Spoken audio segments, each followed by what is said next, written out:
We've been joined by legal practitioner Christian Hesse on this. Good morning, Mr. Hesse. Thanks for joining us. Hey, good morning. Good to have you. Great. So, in the first place, what's your take on the Supreme Court's decision, which was released yesterday?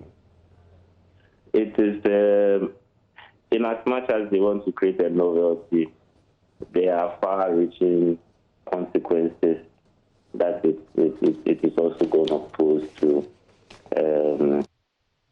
the law with respect to citizenship and other requirements with respect to documentations and those statutory requirements, like application for passport, the Ghana card, amongst others.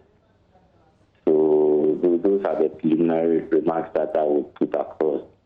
It has far-reaching consequences. What kind of consequences? Yeah, you'd realize that when you look at the Article 6 of the 1992 Constitution, it indicates that a person born in Ghana or out of Ghana should have one of the parentage being a Ghanaian, as in born in Ghana, or the grandparent. Now, if you also juxtapose this to the Citizenship Act 2000, Act 591, it also basically states the same thing.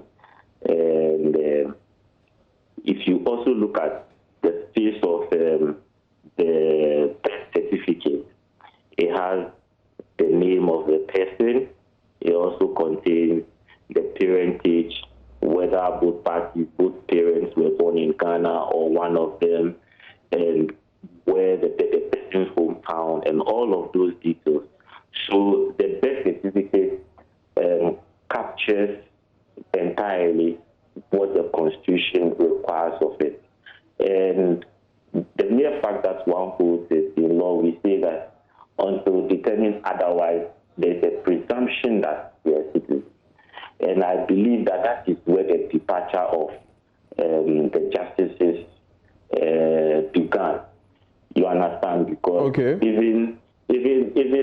even as an adult male, there's always a presumption that until otherwise proven, you might not be the biological child of your mother. That's one of the primary things that you learn in the law of evidence. So that is where I believe my Lord departed.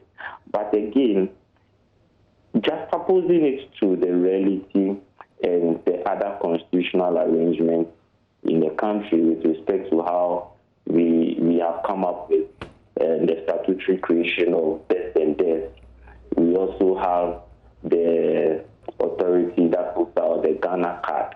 If you look at the Ghana card, even if you go to their website, they have given you criteria within which the application could suffice for a Ghana card. The first one has to do with a valid birth certificate, followed by a valid passport, followed by a valid certified or a certificate of acquired citizenship, before it goes to talk about other documents which would be used to harmonize your application, such as DVLA license, NHIS, PIN, passport, and all of these things.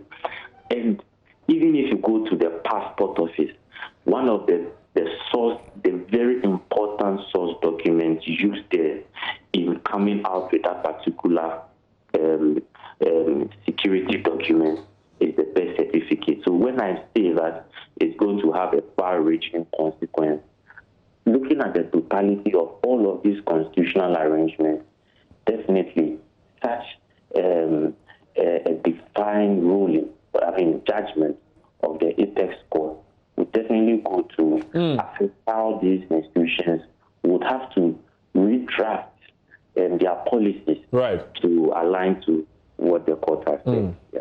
Mr. Hesse, very well said. Thank you very much for that elucidation there. Have a good day.